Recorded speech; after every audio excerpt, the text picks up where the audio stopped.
حضرت بلال ابھی بچپن میں چھوٹے سے تھے کہ والد انتقال کر گئے. یتیمی میں پرورش پائی جناب بلال نے، یتیمی میں. اور پھر 2 بہنیں، ایک والدہ، ایک بھائی.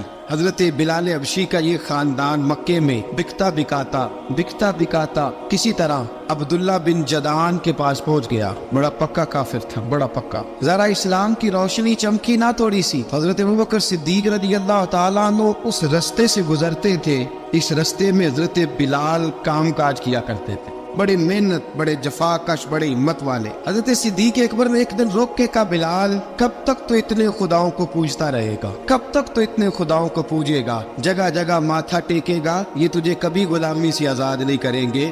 میں تجھے ایک دروازہ بتلاتا ہوں، اگر تو اس دروازے پہ آئے گا تو وہ تجھے مکے کی گلی سے اٹھا کے کعبے کی چھت پہ کھڑا کر دیں گے. دامن مصطفیٰ سے جو بھی لپٹا وہ یگانہ ہو گیا، اس کے حضور ہو گئے، اس کا زمانہ ہو گیا. حضرت بلال حبشی رضی اللہ تعالیٰ عنہ کو بات بتلائی. سلیم الفطرت آدمی تھے، سنجیدہ آدمی تھے، اچھا مزاج رکھتے تھے، فہم و فراست رکھتے تھے. جناب بلال نے کلمہ پڑھ لیا تو سب لوگوں نے کہا، بہت سارے لوگوں نے اپنا اسلام چھپا کے رکھا ہوا تھا. 2 واقعات ایسے ہوئے کہ حضرت بلال کا اسلام ظاہر ہو گیا. کسی کام سے بت خانے بھیجا عبداللہ ابن جدعان نے. بت خانے گئے تو لگے ہوئے تھے بت، کتار اندر کتار، بتوں کی کتاریں بنی ہوئی تھی. حضرت بلال نے مٹی اٹھائی اور بتوں کے منہ پہ مار کے کہنے لگے، جو اپنا چہرہ صاف نہیں کر سکتے وہ کسی کو نفع نقصان کیا پہنچائیں گے. جو لوگ دیکھ رہے تھے انہوں نے آ کے عبداللہ ابن جدعان کو بتایا، کہا تیرا غلام ہے اور تو بہت بڑا سردار بنتا ہے، تیری عزت خاک میں مل جائے گی. کسی کو پتہ چل گیا کہ عبداللہ کا غلام مسلمان ہو گیا. عبداللہ بن جدعان نے راتوں رات امیہ بن خلف سے بات کی اور امیہ سے کہا، یار یہ غلام لے لو، مفتی لے لو. بتایا نہیں کہ مسلمان ہو گیا ہے. امیہ نے لے لیا. امیہ بڑا سخت آدمی تھا، بڑی طبیعت میں سختی پائی جاتی تھی. اللہ اکبر. لیکن یہ محبت اور عشق یہ چھپائے چھپتے نہیں، اور مسلمان اپنے اسلام کا اظہار کیے بغیر رہ سکتا. ایک واقعہ اور رونما ہو گیا. حضرت بلال پھر ظاہر ہو گئے. ہوا کیا؟ حضرت عمار بن یاسر رضی اللہ تعالیٰ عنہ، مکے کے سارے کافر کٹھے ہو کے ایک غریب آدمی کو مار رہے ہیں. غریب آدمی کو جب اندر انسان کے چور ہوتا ہے تو بڑا سے بڑا آدمی بھی بزدل ہو جاتا ہے.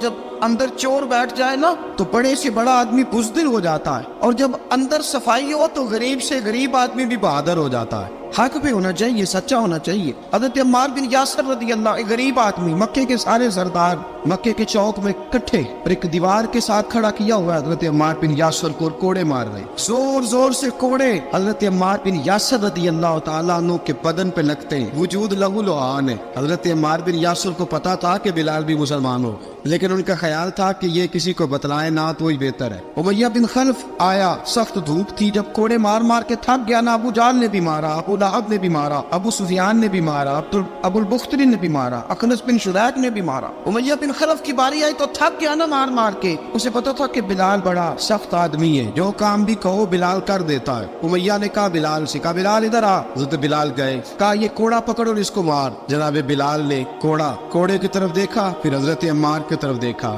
جناب عمار نہ دیوار سے ذرا آگے ہوئے، تھوڑے سے کانپتی ٹانگوں کے ساتھ تھوڑے آگے ہوئے، اور حضرت بلال کے کان میں کہنے لگے، یار 2-4 کوڑے مار لے، میرا کیا ہے، مجھے تو مار پاڑی رہی ہے نا، چل تو نہ اظہار نہ کر بیٹھنا، 2-4 کوڑے مار لے. حضرت سیدنا بلال حبشی نے نظر اٹھائی. جب پتا ہونا کہ سامنے آگ ہے اس میں کودنا بڑا مشکل کام ہے. جب پتا ہونا سامنے دریا ہے اس میں چھلانگ لگانا بڑا مشکل ہے. موت نظر آ رہی ہو تو اس طرف قدم اٹھتے نہیں. حضرت بلال کو پتا تھا یہ سارے کٹھے ہیں اور مجھے بھی ماریں گے. کوڑا دیا ہے اور اسلام اجازت دیتا ہے رخصت کی. آپ کی گن پٹی پہ کسی شخص نے پسٹل رکھ دیا اور اس نے کہا کہو کہ میں کافر ہوں تو اجازت ہے، کہہ دو، جان بچاؤ. اسلام اجازت دیتا ہے. لیکن سیدنا بلال، حضرت بلال رضی اللہ تعالیٰ عنہ، حضرت بلال حبشی رضی اللہ تعالیٰ عنہ نے حضرت عمار بن یاسر نے کہا، یار تو 2-4 کوڑے مار لے لیکن اپنا آپ بچا.